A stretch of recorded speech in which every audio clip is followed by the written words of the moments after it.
ನಿಖರ ಮತ್ತು ನಿಷ್ಪಕ್ಷಪಾತ ವರದಿಗಾರಿಕೆಯಿಂದ ಸುದ್ದಿ ಲೋಕದ ಸಾಟಿ ಇಲ್ಲದ ಸರದಾರ ಎನಿಸಿಕೊಂಡಿರುವ ಚಾನೆಲ್ ಅದು ನಿಮ್ಮ ನೆಚ್ಚಿನ TV9 ಕನ್ನಡ. ಕಳೆದ 19 ವರ್ಷಗಳಿಂದ ಸತತವಾಗಿ ನಂಬರ್ 1 ಪಟ್ಟದಲ್ಲಿ ವಿರಾಜಮಾನವಾಗಿರುವ ನಿಮ್ಮೆಲ್ಲರ ನೆಚ್ಚಿನ ಚಾನೆಲ್ ಅದು TV9 ಕನ್ನಡ. ಈ ನಡುವೆ ಕೆಲವು ಚಾನೆಲ್ಗಳು ನಾವೇ ನಂಬರ್ 1 ಅಂತ ಹೇಳಿ ತಮ್ಮ ಬೆನ್ನನ್ನು ತಾವೇ ತಟ್ಕೊಳ್ತಾ ಇವೆ, ಕ್ಲೈಮ್ ಮಾಡ್ಕೊಳ್ತಾ ಇದ್ದಾರೆ. ಆದರೆ ಇದ್ಯಾವುದೂ ಕೂಡ ನಿಜ ಅಲ್ಲ ಅನ್ನೋದು ಈ ವಾರದ ಬಾರ್ಕ್ ವರದಿಯಲ್ಲೂ ಕೂಡ ಮತ್ತೊಮ್ಮೆ ಸ್ಪಷ್ಟವಾಗಿದೆ. ನಾನಾ ವಾಮ ಮಾರ್ಗಗಳ ಮೂಲಕ ತಮ್ಮ ಚಾನೆಲ್ ಅನ್ನ ಪ್ರೇಕ್ಷಕರ ಮೇಲೆ ಹೇರೋದಕ್ಕೆ ಕೆಲವರು ಪ್ರಯತ್ನಿಸಿದ್ರು.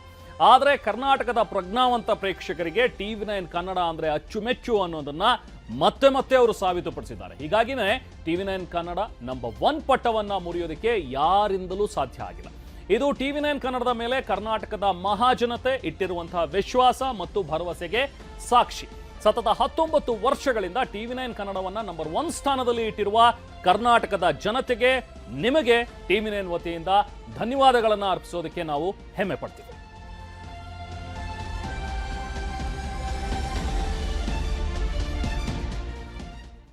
ಈಗ ನರೇಂದ್ರ ಮೋದಿ ಅವರು ಪ್ರಧಾನಮಂತ್ರಿಗಳು ಮಾತನಾಡ್ತಾ ಇದ್ದಾರೆ ರಾಜ್ಯಸಭೆಯಲ್ಲಿ. समर्थन के लिए इस सदन में अपनी भावनाओं को व्यक्त करना मैं अपना सौभाग्य मानता हूं। आदरणीय सभापति जी, विकसित भारत की यात्रा में बीते वर्ष देश के तेज प्रगति से विकास के वर्ष रहे हैं। Nothing will go on record except Prime Minister's जीवन speech. के हर क्षेत्र में, समाज के हर वर्ग को उनके जीवन में परिवर्तन का एक कालखंड रहा है। एक सही दिशा में तेज गति से देश आगे बढ़ रहा है। आदरणीय राष्ट्रपति जी ने बहुत ही बढ़िया तरीके से पूरी संवेदनशीलता के साथ उन्होंने This is not correct. इस You विषय please को sit your seat. हम please. सबके सामने प्रस्तुत किया है। आदरणीय सभापति जी, मेरी एक प्रार्थना है, आदरणीय खड़गे जी की उम्र देखते हुए वो बैठ करके भी नारे बोल सकते हैं तो अच्छा होगा, ताकि उनको कष्ट न हो। पीछे नौजवान बहुत लोग हैं, तो खड़गे जी को No. आप बैठते बैठते भी When you are speaking, they are listening. You are नारे listening. बोलने की अनुमति दे दीजिए।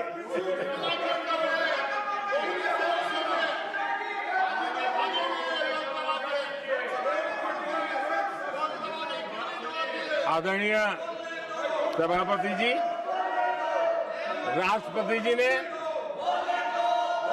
इस देश के मध्यम वर्ग, इस देश के निम्न मध्यम वर्ग, इस देश के गरीब, इस देश के गांव, इस देश के किसान, महिलाएं, विज्ञान हो, प्रौद्योगिकी हो, कृषि हो, सभी विषयों को लेकर के बहुत ही विस्तार से भारत के प्रगति का एक स्वर संसद में गूंजा है।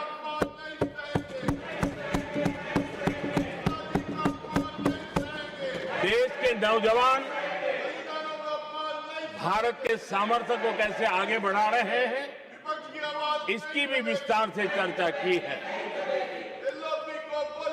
हर वर्ग के सामर्थ्य को उन्होंने शब्दांकित किया है, और इतना ही नहीं, आदरणीय राष्ट्रपति जी ने भारत के उज्जवल भविष्य के प्रति एक विश्वास व्यक्त किया है।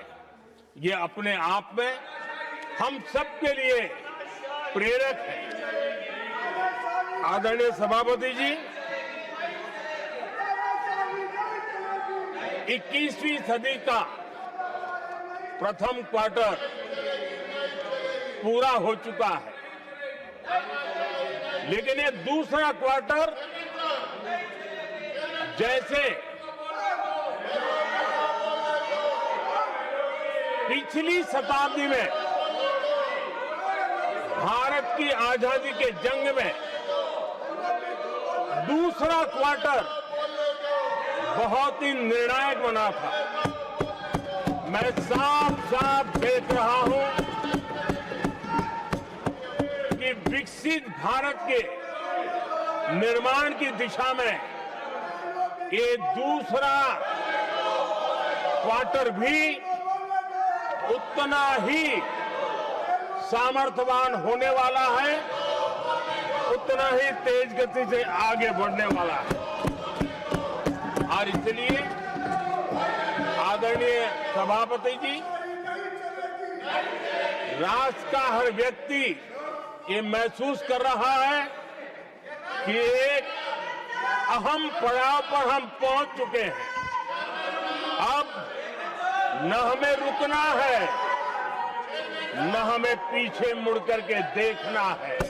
I will not go ahead to do what you are doing. आगे ही आगे देखना Please, है, my dear, I am not going to let गति you से चलना down. है। You please, my dear. और लक्ष्य को प्राप्त करके ही हमें सांस लेनी है, उस दिशा में हम आगे बढ़ रहे हैं।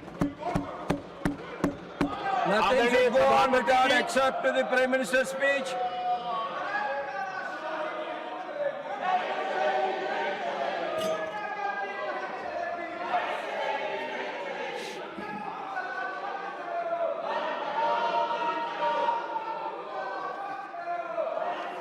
आदरणीय सभापति जी, वर्तमान में अगर हम देखें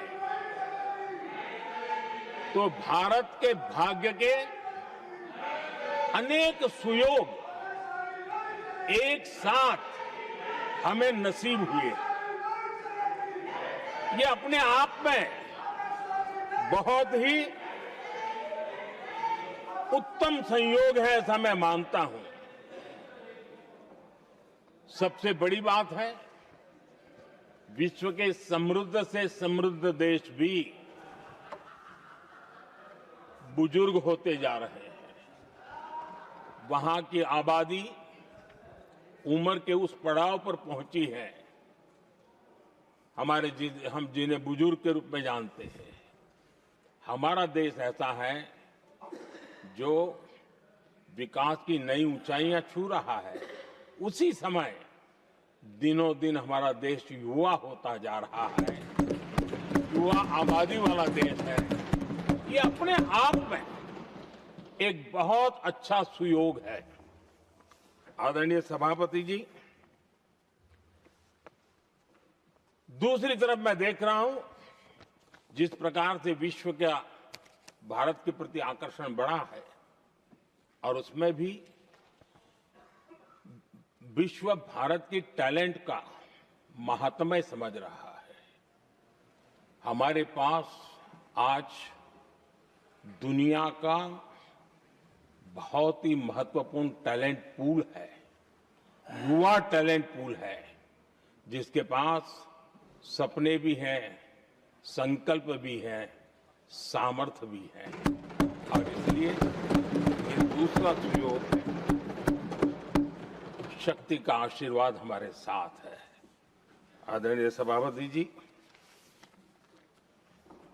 भारत आज विश्व में जो चुनौतियां पैदा हो रही है, उन चुनौतियों का समाधान देने वाला एक देश आशा की किरण बना हुआ है, और हम समाधान दे रहे हैं। वैसा ही एक महत्वपूर्ण सुयोग है कि आज मेजर इकोनॉमी में भारत का ग्रोथ बहुत हाई है और हाई ग्रोथ और लो इन्फ्लेशन ये बहुत ही यूनिक संयोग है और ये हमारी अर्थव्यवस्था की मजबूती को प्रदर्शित करता है। आदरणीय सभापति जी, हम जिस गति से आगे बढ़ रहे हैं, जब हमें देश की जनता ने सेवा करने का मौका दिया तब फ्रेजाइल 5 के रूप में ये देश जाना जाता था। जब हमें अवसर मिला तब देश आजाद हुआ तब हम दुनिया में 6 नंबर की इकोनॉमी थे, लेकिन इन लोगों ने ऐसा एक हाल करके रखा कि 11 पे पहुंचा दिया। आज हम 3 पर जाने की दिशा में तेज गति से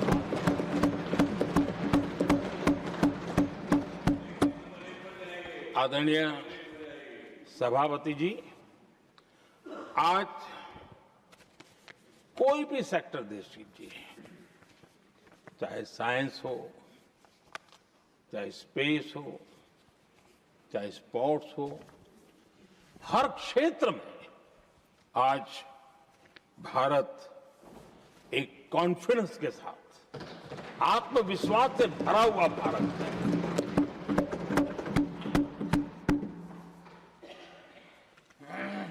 कोविड के बाद विश्व में जो स्थितियां पैदा हुई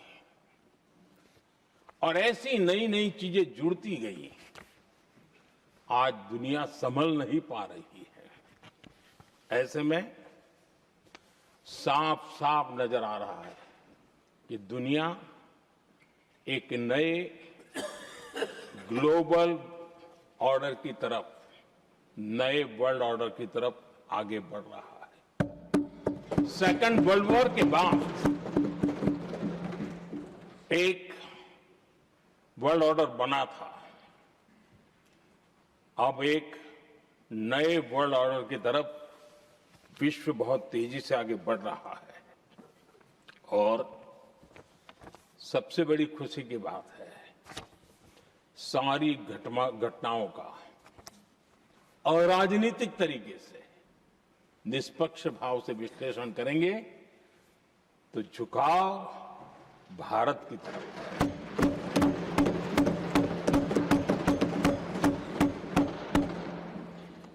विश्व मित्र के रूप में, विश्व बंधु के रूप में आज भारत अनेक देशों का विश्वस्त पार्टनर बना है और हम कंधे से कंधा मिला करके विश्व कल्याण की दिशा में भी अपनी उचित भूमिका निभा रहे हैं, अपने सामर्थ्य से सहाय भी कर रहे हैं। आदरणीय सभापति जी, आज पूरा विश्व ग्लोबल साउथ की चर्चा करता है, लेकिन उस चर्चा के सूत्रधार के रूप में आज भारत वैश्विक मंचों पर ग्लोबल साउथ की बुलंद आवाज बन गया है।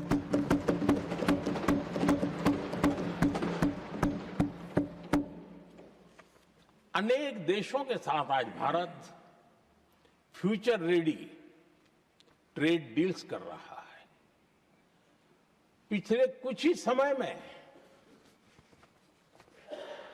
दुनिया के महत्वपूर्ण 9 बड़े देशों के साथ 9 बड़े हमारे ट्रेड डील हुए हैं और उसमें मदर ऑफ ऑल डील एक साथ 27 देशों के साथ, यूरोपियन यूनियन के साथ।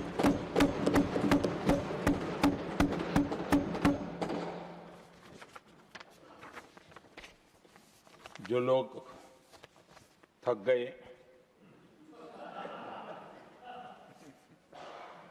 बेचारे चले गए, लेकिन कभी न कभी उनको जवाब देना पड़ेगा कि देश की ऐसी हालत कैसे बना के रखी थी कि दुनिया का कोई देश हमसे डील करने के लिए आगे नहीं आता था। आपने कोशिश की होगी, पीछे पीछे पीछे बहुत चक्कर लगाए होंगे, लेकिन किसी ने आपकी तरफ देखा भी नहीं होगा। क्या स्थिति ऐसे पैदा की? दुनिया के देश ऐसे ही भारत के साथ डील नहीं कर रहे हैं। आदरणीय सभापति जी, इसके पीछे सबसे बड़ी बात, डेवलप कंट्रीज एक डेवलपिंग कंट्री के साथ डील करता है ना, वो अपने आप में भी अर्थ जगत के लिए एक बहुत बड़ा है। और मेरे लिए नई बात नहीं है। जब मुझे गुजरात में सेवा करने का अवसर मिला था तो मैं एक वाइब्रेंट गुजरात समिट करता था, और मेरे लिए गर्व की बात थी कि एक स्टेट, हिंदुस्तान का एक स्टेट, मेरी इस वाइब्रेंट समिट के partner country, develop country Japan हुआ करता था। एक राज्य ने सामर्थ्य दिखाया था, आज मेरा देश है सामर्थ्य दिखा रहा है। ये तब होता है जब आपके पास आर्थिक सामर्थ्य हो, आपके पास आपके नागरिकों के अंदर, देशवासियों में एक ऊर्जा हो, और खास करके मैन्युफैक्चरिंग के लिए एक मजबूत इकोसिस्टम हो, तब जाकर के विश्व आपके साथ डील करने के लिए आगे आता है। वोट बैंक की राजनीति में डूबे हुए लोगों ने कभी भी देश के ऐसे अनेक पहलुओं पर मजबूती देनी चाहिए, ये कभी उनकी प्राथमिकता नहीं रही, और उसी का परिणाम है। और जहां तक कांग्रेस पार्टी का सवाल है, मैं साफ साफ कहना चाहता हूं, और मेरे शब्दों पे भरोसा नहीं तो मैं देश को, लोगों को कहूं, कुछ मत करो, सिर्फ लाल किले से कांग्रेस के प्रधानमंत्रियों के जो भाषण है, सिर्फ उन भाषणों का एनालिसिस कर लो, आपको साफ साफ लगेगा कि न उनके पास कोई सोच थी, न उनके पास कोई विजन था, और न ही कोई इच्छा शक्ति थी। और इसका परिणाम है कि देश को इतना भुगतना पड़ा। आदरणीय सभापति जी, मैं कोटि कोटि देशवासियों का आभारी हूं। उन्होंने सेवा करने का अवसर दिया। हमारी काफी शक्ति उनकी गलतियों को ठीक करने में जा रही है। दुनिया के मन में जो उनके समय की छवि है, उस छवि को धोने में मेरी ताकत लगती है। ऐसा बर्बाद करके रखा हुआ था, और इस काम के लिए हमने फ्यूचर रेडी पॉलिसीज पर बल दिया है। और आज आपने देखा होगा, देश नीति के आधार पर चल रहा है, पॉलिसीज के आधार पर चल रहा है। एडोकिज्म को हमने त्याग कर दिया है, और उसके कारण विश्व का विश्वास बनता है।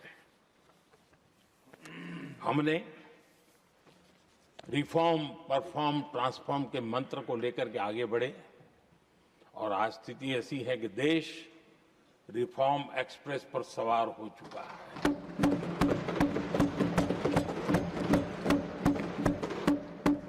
हमने स्ट्रक्चरल रिफॉर्म्स किए हैं, प्रोसेस से जुड़े रिफॉर्म्स किए हैं, पॉलिसीज में रिफॉर्म किए हैं। हमारा मैन्युफैक्चरिंग सेक्टर, हमारे उद्यमी ये सशक्त हो, भारत की हर चीज का वैल्यू एडिशन हो, उस दिशा में हमने प्रयास किया है। और मैं आज विश्वास के साथ कह सकता हूं, आज भारत विश्व के साथ स्पर्धा करने के लिए पूरी तरह तैयार है।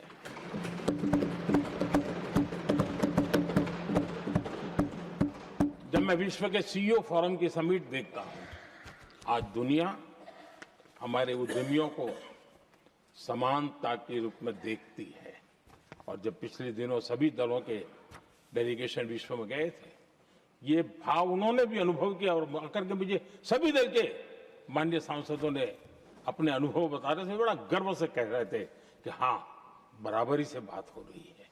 ये हमारे लिए अपने आप में बात है।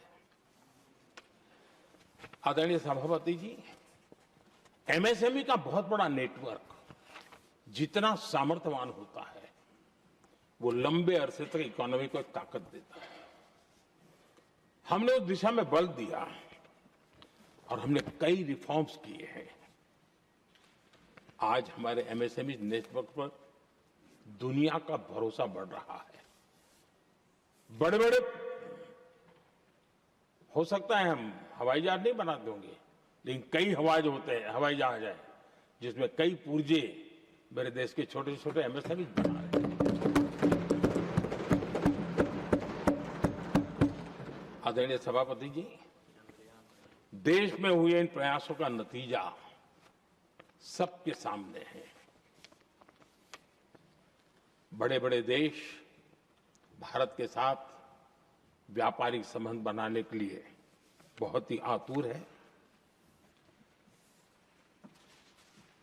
यूरोपीय संघ का ट्रेड डील हो, अमेरिका के साथ अभी अभी हुआ जो ट्रेड डील हो, और कल हमारे पीयूष जी ने सदन में विस्तृत जानकारी भी दी है, और पूरा विश्व खुल करके इस ट्रेड डील का तारीफ कर रहा है। और उसमें जब यूरोपियन यूनियन के साथ ट्रेड डील हुआ तो विश्व को एक भरोसा हुआ कि अब वैश्विक स्तर पर स्थिरता की संभावना बढ़ेगी। अमेरिका के साथ ट्रेड डील होने के बाद विश्व को और भरोसा हो गया कि जो स्थिरता के एहसास हो रहा था, अब गति का भी एहसास होने लगा है। अब विश्व के लिए शुभ संकेत है। आदरणीय सभापति जी, इसका सबसे बड़ा लाभ हमारे देश के नौजवानों को होगा। और जब मैं नौजवान कहता हूं तो उसमें मध्यम वर्ग का भी नौजवान होता है, शहर का नौजवान भी होता है, गांव का नौजवान भी होता है, बेटा भी होती है, बेटी भी होती है। और इसलिए उसे टुकड़ों में न देखा जाए। मेरे देश के युवा के सामर्थ्य का हमें गौरव करना चाहिए, और उनके लिए पूरा विश्व बाजार अब खुल चुका है। अब उनके लिए अवसर ही अवसर है। और मैं उनको कहता हूं, आइए दोस्तों, मैं आपके साथ कंधे से कंधा मिला करके खड़ा हूं। हिम्मत कीजिए, बढ़िए। देश आपके साथ खड़ा है और दुनिया आपका स्वागत करने के लिए इंतजार कर रही है। आदरणीय सभापति जी, जिस प्रकार से दुनिया में हमारे युवा प्रोफेशनल्स की मांग बढ़ रही है, इवन केयर गिवर्स की मांग बढ़ रही है। हर कोई मिलता है, हमें इस प्रकार के लोग चाहिए। इस प्रकार कुछ लोग तो अपना स्पेशल ऑफिस यहां बना रहे हैं रिक्रूट करने के लिए, योग्य टैलेंट की खोज के लिए। इसका मतलब हुआ कि भारत के प्रोफेशनल्स के लिए भी विश्व में बहुत बड़े अवसर बन रहे हैं। आदरणीय सभापति जी, ये संसद का उच्च सदन, ये एक प्रकार से राज्यों का प्रतिनिधित्व करता है। और जो चर्चा की बारीकियां मैंने देखी, मेरा मन कहता है कि थोड़ा स्तर इसका ऊपर होना चाहिए था। और वहां से तो ज्यादा होना चाहिए, वो तो कितने साल तक सरकारों में रहे हैं, वहां से जरा चर्चा का स्तर ऊंचा होना चाहिए था। लेकिन उन्होंने ये मौका भी गंवा दिया। ये उन पर कैसे भरोसा कर सकता है। आदरणीय सभापति जी, मैं कल एक माननीय सदस्य को सुन रहा था। यूं तो वो अपने आप को राजा कहलाने में बहुत गर्व करते हैं, लेकिन वे आर्थिक असमानता की चर्चा कर रहे थे। बताइए, जो खुद को राजा माने और वो आर्थिक असमानता की बात करे, तो आपको लगता है कि क्या यही देखने के बाकी रह गए थे क्या? आदरणीय सभापति जी, हमारे टीएमसी के साथियों ने काफी कुछ कहा। जरा खुद को अपने गरेबा में देखें। निर्मम सरकार पतन के जितने भी पैरामीटर्स हैं, उन सब पैरामीटर्स में नए नए रिकॉर्ड बनाते जा रहे हैं और यहां उपदेश दे रहे हैं। क्या हाल करके रखा हुआ है। ऐसी निर्मम सरकार से वहां के लोगों का भविष्य अंधकार के अंदर डूब रहा है, लेकिन इनको कोई परवाह नहीं है। सत्ता सुख के सिवाय कोई आकांक्षा नहीं है और वे यहां उपदेश देते हैं। घुसपैठ, दुनिया का समृद्ध से समृद्ध देश भी अपने यहां गैर कानूनी नागरिकों को बाहर निकाल रहा है। हमारे देश में घुसपैठियों को बचाने के लिए अदालतों को तब तक प्रेशर पैदा किया जा रहा है। मेरे देश का नौजवान कैसे ऐसे लोगों को माफ करेगा जो घुसपैठियों की वकालत करने के लिए ताकत लगा रहे हैं। और घुसपैठिए मेरे देश के नौजवानों के हक छीन रहे हैं, उनकी रोजी रोटी छीन रहे हैं, आदिवासियों की जमीन छीन रहे हैं। बेटे बेटियों के जिंदगी पर खतरे पैदा हो रहे हैं, लेकिन उनके लिए महिलाओं पर अत्याचार होते रहे। सत्ता नीति के सिवा कुछ करना नहीं, और वो यहां पर हमें उपदेश दे रहे हैं। और ऐसे चिंताजनक सभी विषयों पर आंखें मूंद करके बैठे हुए वो लोग हैं। एक हमारे माननीय सदस्य काफी कुछ बोल रहे थे, जिनकी पूरी सरकार शराब में डूब गई,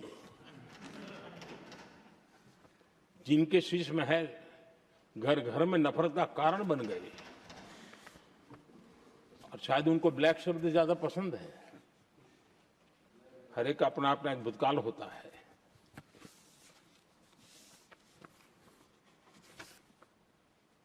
पता नहीं ब्लैक के साथ उनका क्या पुराना रिश्ता है। आदरणीय सभापति जी,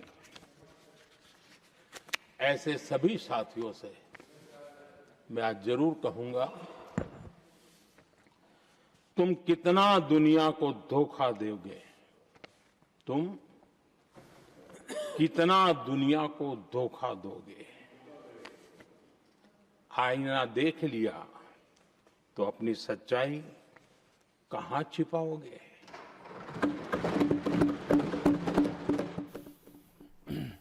ಇವತ್ತು ರಾಜ್ಯಸಭೆಯಲ್ಲಿ ಈಗ ಮೋದಿ ಭಾಷಣವನ್ನು ಮಾಡಿದ್ರು. ಸೊ ನಮ್ಮ ಸರ್ಕಾರ ಯಾವ ರೀತಿಯಾಗಿ ಸಾಧನೆಯನ್ನು ಮಾಡಿದೆ, ಇಡೀ ವಿಶ್ವವೇ ನಮ್ಮತ್ತ ತಿರುಗಿ ನೋಡುವಂತಹ ಸಾಧನೆ, ಆ ಒಂದು ಅಭಿವೃದ್ಧಿ ಪಥದಲ್ಲಿ ನಾವು ಸಾಗ್ತಾ ಇದ್ದೀವಿ ಅನ್ನುವಂಥ ಒಂದು ಮಾತುಗಳನ್ನು ಹೇಳ್ತಾ ವಿಪಕ್ಷಗಳ ಮೇಲೂ ಕೂಡ ಈ ಸಂದರ್ಭದಲ್ಲಿ ಹರಿಹಾಯ್ದಿದ್ದಾರೆ.